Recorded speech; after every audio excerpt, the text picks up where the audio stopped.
Una tumba sin fondo. 1842-1913. Ambrose Bierce. Me llamo John Bryn Walter. Mi padre, un borracho, logró patentar un invento para fabricar granos de café con arcilla. Era un hombre honrado y no se hubiera comprometido él solo en la fabricación. Por esta razón, era moderadamente rico. Las regalías de su valioso invento apenas le dejaban lo suficiente para pagar los gastos del pleito contra los bribones culpables de la infracción. Fue así que yo carecí de muchas de las ventajas que gozan los hijos de padres deshonestos e inescrupulosos, y de no haber sido por una madre noble y devota, quien descuidó a mis hermanos y a mis hermanas y vigiló personalmente mi educación, habría crecido en la ignorancia y habría sido obligado a asistir a la escuela. Ser el hijo favorito de una mujer bondadosa es mejor que el oro. Cuando yo tenía 19 años, mi padre tuvo la desgracia de morir. Había tenido siempre una salud perfecta y su muerte, ocurrida a la hora de cenar y sin previo aviso, a nadie sorprendió tanto como a él mismo. Esa misma mañana le habían notificado la adjudicación de la patente de su invento para forzar cajas de caudales por presión hidráulica y sin hacer ruido. El jefe de patentes había declarado que era la más ingeniosa, efectiva y benemérita invención que él hubiera aprobado jamás. Naturalmente, mi padre previó una honrosa, próspera vejez. Es por eso que su repentina muerte fue para él una profunda decepción.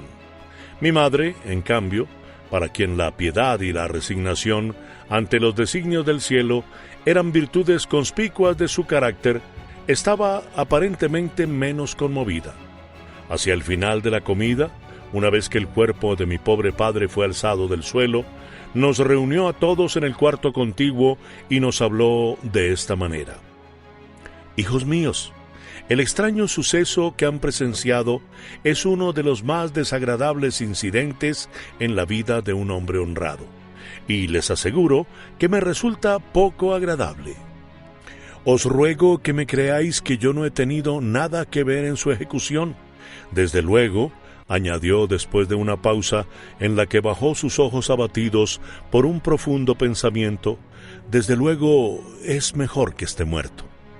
Dijo estas palabras como si fuera una verdad tan obvia e incontrovertible que ninguno de nosotros tuvo el coraje de desafiar su asombro pidiendo una explicación. Cuando cualquiera de nosotros se equivocaba en algo, el aire de sorpresa de mi madre nos resultaba terrible. Un día, cuando en un arranque de mal humor me tomé la libertad de cortarle la oreja al bebé, sus simples palabras «John, me sorprendes», fueron para mí una recriminación tan severa que al fin de una noche de insomnio fui llorando hasta ella y arrojándome a sus pies exclamé: «Madre, perdóname por haberte sorprendido». Así, ahora, todos, incluso el bebé de una sola oreja, sentimos que aceptar sin preguntas el hecho de que era mejor, en cierto modo, que nuestro querido padre estuviese muerto, provocaría menos fricciones. Mi madre continuó: «Debo deciros, hijos míos, que en el caso de una repentina y misteriosa muerte, la ley exige que venga el médico forense, corte en pedazos el cuerpo y lo someta a un grupo de hombres quienes, después de inspeccionarlos, declaran a la persona muerta. Por hacer esto, el forense recibe una gran suma de dinero. Deseo eludir tan penosa formalidad. Eso es algo que nunca tuvo la aprobación de los restos». John, aquí mi madre volvió hacia mí su rostro angelical. «Tú eres un joven educado y muy discreto. Ahora tienes la oportunidad de demostrar tu gratitud por todos los sacrificios que nos impuso su educación. John, ve y mata al forense». Inefablemente complacido por esta prueba de confianza de mi madre y por la oportunidad de distinguirme por medio de un acto que cuadraba con mi natural disposición, me arrodillé ante ella, llevé sus manos hasta mis labios y las bañé con lágrimas de emoción. Esa tarde, antes de las 5, había eliminado al médico. De inmediato fui arrestado y arrojado a la cárcel. Allí pasé una noche muy incómoda. Me fue imposible dormir a causa de la irreverencia de mis compañeros de celda, 2 clérigos a quienes la práctica teológica había dado abundantes ideas impías y un dominio absolutamente único del lenguaje blasfemo. Pero ya avanzada la mañana, el carcelero que dormía en el cuarto contiguo y a quien tampoco habían dejado dormir, entró en la celda y con un feroz juramento advirtió a los reverendos caballeros que si oía una blasfemia más, su sagrada profesión no le impediría ponerlos en la calle. En consecuencia, moderaron su objetable perseveración sustituyéndola por un acordeón. Así, pude dormir pacífico y refrescante sueño de la juventud y de la inocencia. A la mañana siguiente me condujeron ante el juez superior, un magistrado de sentencia, y se me sometió al examen preliminar. Alegué que no tenía culpa y añadí que el hombre al que yo había asesinado era un notorio demócrata. Mi bondadosa madre era republicana, y desde mi temprana infancia fui cuidadosamente instruido por ella en los principios de gobierno honesto y en la necesidad de suprimir la oposición sediciosa. El juez, elegido mediante una urna republicana de doble fondo, estaba visiblemente impresionado con la fuerza lógica de mi alegato y me ofreció un cigarrillo. Con el permiso de su excelencia, comenzó el fiscal, no considero necesario exponer ninguna prueba en este caso. Por la ley de la nación, se sienta usted aquí como juez de sentencia y es su deber sentenciar. Tanto testimonio como argumentos implicarían la duda acerca de la decisión de su excelencia de cumplir con su deber jurado. Eso es todo mi caso. Mi abogado, un hermano del médico forense fallecido, se levantó y dijo: «Con la venia de la corte, mi docto amigo ha dejado tan bien y con tanta elocuencia establecida la ley imperante en este caso, que solo me resta preguntar hasta dónde se la ha acatado. En verdad, su excelencia es un magistrado penal, y como tal es su deber sentenciar. ¿Qué? Este es un asunto que la ley, sabia y justamente, ha dejado a su propio arbitrio, y sabiamente ya ha descartado usted cada una de las obligaciones que la ley impone. Desde que conozco a su excelencia no ha hecho otra cosa que sentenciar. Usted ha sentenciado por soborno, latrocinio, incendio premeditado, perjurio, adulterio, asesinato, cada crimen del código y cada exceso conocido por los sensuales y los depravados, incluyendo a mi docto amigo el fiscal. Usted ha cumplido con su deber de magistrado penal y como no hay ninguna evidencia contra este joven meritorio, mi cliente, propongo que sea absuelto». Se hizo un solemne silencio.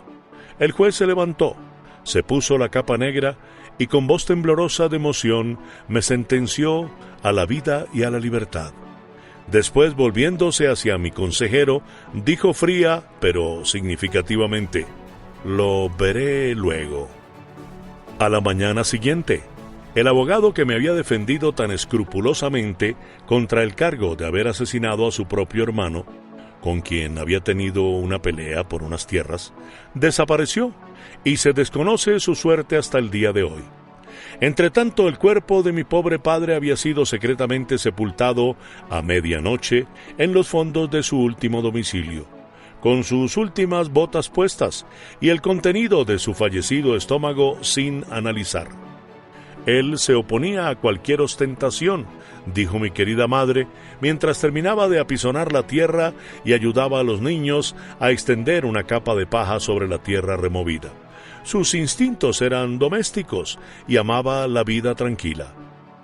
El pedido de sucesión de mi madre decía que ella tenía buenas razones para creer que el difunto estaba muerto, puesto que no había vuelto a comer a su casa desde hacía varios días. Pero el cuervo del juez, como siempre despreciativamente la llamó después, decidió que la idea de muerte no era suficiente y puso el patrimonio en manos de un administrador público que era su yerno. Se descubrió que el pasivo daba igual que el activo. Solo había quedado la patente de invención del dispositivo para forzar cajas de seguridad por presión hidráulica, y en silencio. Y esta había pasado a la propiedad legítima del juez testamentario y del administrador público, como mi querida madre prefería decirlo. Así, en unos pocos meses, una acaudalada y respetable familia fue reducida de la prosperidad al delito. La necesidad nos obligó a trabajar. Diversas consideraciones, tales como la idoneidad personal, la inclinación, etc., nos guiaban en la selección de nuestras ocupaciones. Mi madre abrió una selecta escuela privada para enseñar el arte de alterar las manchas sobre las alfombras de piel de leopardo. El mayor de mis hermanos, George Heriri, a quien le gustaba la música, se convirtió en el corneta de un asilo para sordomudos de los alrededores. Mi hermana, Mary María, aceptaba pedidos de esencias de picaportes para condimentar fuentes minerales del profesor Pumpernickel, y yo me establecí como ajustador y dorador de vigas para horcas. Los demás, demasiado jóvenes para trabajar, continuaron con el robo de pequeños artículos expuestos en la vidriera de las tiendas, tal como habían sido enseñados. En nuestros ratos de ocio atraíamos a nuestra casa a los viajeros y enterrábamos los cuerpos en un sótano. En una parte de este sótano guardábamos vinos, licores y provisiones. De la rapidez con que desaparecían, nos sobrevino la supersticiosa creencia de que los espíritus de las personas enterradas volvían a la noche y se daban un festín. Al menos era cierto que con frecuencia de mañana solíamos descubrir trozos de carnes adobadas, mercaderías envasadas y restos de comida ensuciando el lugar, a pesar de que había sido cerrado con llave y atrancado, previendo toda intromisión humana. Se propuso sacar las provisiones y almacenarlas en cualquier otro sitio, pero nuestra querida madre, siempre generosa y hospitalaria, dijo que era mejor soportar la pérdida que arriesgarse a ser descubiertos. Si a los fantasmas les era negada esta insignificante gratificación, podrían iniciar una investigación que echaría por tierra nuestro esquema de la división del trabajo, desviando las energías de toda la familia hacia la simple industria a la cual yo me dedicaba. Todos tendríamos que decorar las vigas de las horcas. Aceptamos su decisión con filial sumisión, que se debía a nuestro respeto por su sabiduría y la pureza de su carácter. Una noche, mientras todos estábamos en el sótano, ninguno se atrevía a entrar solo, ocupados en la tarea de dispensar al alcalde de una ciudad vecina los solemnes oficios del entierro cristiano, mi madre y los niños pequeños sosteniendo cada uno una vela, mientras que George Henry y yo trabajábamos con la pala y el pico, mi hermana Mary María profirió un chillido y se cubrió los ojos con las manos. Estábamos todos sobrecogidos de espanto y las exequias del alcalde fueron suspendidas de inmediato, mientras que pálidos y con la voz temblorosa le rogamos que nos dijera qué cosa la había alarmado. Los niños más pequeños temblaban tanto que sostenían las velas con escasa firmeza, y las ondulantes sombras de nuestras figuras danzaban sobre las paredes con movimientos toscos y grotescos que adoptaban las más pavorosas actitudes. La cara del hombre muerto, ora fulgurando horriblemente en la luz, ora extinguiéndose a través de alguna fluctuante sombra, parecía adoptar cada vez una nueva y más imponente expresión, una amenaza aún más maligna. Más asustadas que nosotros por el grito de la niña, las ratas echaron a correr en multitudes por el lugar, lanzando penetrantes chillidos o con sus ojos fijos estrellando la oscura opacidad de algún distante rincón, meros puntos de luz verde haciendo juego con la pálida fosforescencia de la podredumbre que llenaba la tumba a medio cavar, y que parecía la visible manifestación de un leve olor a moribundo que corrompía el aire insalubre. Ahora los niños sollozaban y se pegaban a las piernas de sus mayores, dejando caer sus velas, mientras que nosotros estábamos a punto de ser abandonados en la total oscuridad. excepto por esa luz siniestra que fluía despaciosamente por encima de la tierra revuelta e inundaba los bordes de la tumba como una fuente. Entretanto, mi hermana, arrodillada sobre la tierra extraída de la excavación, se había quitado las manos de la cara y estaba mirando con ojos dilatados en el interior de un oscuro espacio que había entre dos barriles de vino. ¡Allí está! ¡Allí está!, chilló señalando. ¡Dios del cielo! ¿No podéis verlo? Y realmente estaba allí, una figura humana apenas discernible en las tinieblas. Una figura que se balanceaba de un costado a otro como si fuera a caer, agarrándose a los barriles de vino para sostenerse. Dio un paso hacia adelante, tambaleándose, y por un momento apareció a la luz de lo que quedaba de nuestras velas. Luego se irguió pesadamente y cayó postrada en tierra. En ese momento, todos habíamos reconocido la figura, la cara y el porte de nuestro padre. Muerto estos 10 meses y enterrado por nuestras propias manos. Nuestro padre, sin duda, resucitado y horriblemente borracho. En los incidentes ocurridos durante la fuga precipitada de ese terrible lugar, en la aniquilación de todo humano sentimiento, en ese tumultuoso, loco apretujarse por la húmeda y mohosa escalera, resbalando, cayendo, derribándose y trepando uno sobre la espalda del otro, las luces extinguidas, los bebés pisoteados por sus robustos hermanos y arrojados de vuelta a la muerte por un brazo maternal. En todo esto no me atrevo a pensar. Mi madre, mi hermano y mi hermana mayores, y yo, escapamos. Los otros quedaron abajo, para morir de sus heridas o de su terror. Algunos quizá por las llamas, puesto que en una hora, nosotros 4, juntando apresuradamente el poco dinero y las joyas que teníamos y la ropa que podíamos llevar, incendiamos la casa y huimos bajo la luz de las llamas hacia las colinas. Ni siquiera nos detuvimos a cobrar el seguro.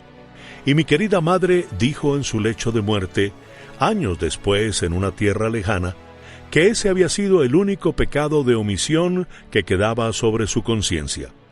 Su confesor, un hombre santo, le aseguró que, bajo tales circunstancias, el cielo le perdonaría su descuido.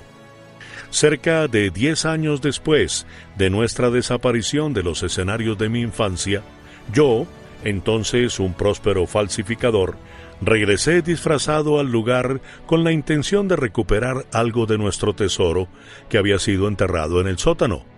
Debo decir que no tuve éxito. El descubrimiento de muchos huesos humanos en las ruinas obligó a las autoridades a excavar por más. Encontraron el tesoro y lo guardaron. La casa no fue reconstruida. Todo el vecindario era una desolación. Tal cantidad de visiones y sonidos extraterrenos habían sido denunciados desde entonces que nadie quería vivir allí. Como no había a quien preguntar o molestar, decidí gratificar mi piedad filial con la contemplación, una vez más, de la cara de mi bien amado padre. Si era cierto que nuestros ojos nos habían engañado y estaba todavía en su tumba. Recordaba además que él siempre había usado un enorme anillo de diamante, y yo, como no lo había visto, ni había oído nada acerca de él después de su muerte, tenía razones como para pensar que debió haber sido enterrado con el anillo puesto. Procurándome una pala, rápidamente localicé la tumba en lo que había sido el fondo de mi casa, y comencé a cavar. Cuando hube alcanzado cerca de 4 pies de profundidad, la tumba se desfondó, y me precipité a un gran desagüe, cayendo por el largo agujero de su desmoronado codo. No había ni cadáver ni rastro alguno de él. Imposibilitado para salir de la excavación, me arrastré por el desagüe, quité con cierta dificultad una masa de escombros carbonizados y de ennegrecida mampostería que lo obstaculizaba, y salí por lo que había sido aquel funesto sótano. Todo estaba claro. Mi padre, cualquier cosa que fuera lo que le había provocado esa descompostura durante la cena, y pienso que mi Santa Madre hubiera podido arrojar algo de luz sobre ese asunto, había sido indudablemente enterrado vivo. La tumba se había excavado accidentalmente sobre el olvidado desagüe hasta el recodo del caño, y como no utilizamos ataúd, Sus esfuerzos por sobrevivir habían roto la podrida mampostería, cayendo a través de ella y escapando finalmente hacia el interior del sótano. Sintiendo que no era bienvenido en su propia casa, pero no teniendo otra, había vivido en reclusión subterránea como testigo de nuestro ahorro y como pensionista de nuestra providencia. Él era quien se comía nuestra comida, él quien se bebía nuestro vino, no era mejor que un ladrón. En un momento de intoxicación y sintiendo sin duda necesidad de compañía, que es el único vínculo afín entre un borracho y su raza, abandonó el lugar de su escondite en un momento extrañamente inoportuno, acarreando deplorables consecuencias a aquellos más cercanos y queridos, un desatino que tuvo casi la dignidad de un crimen.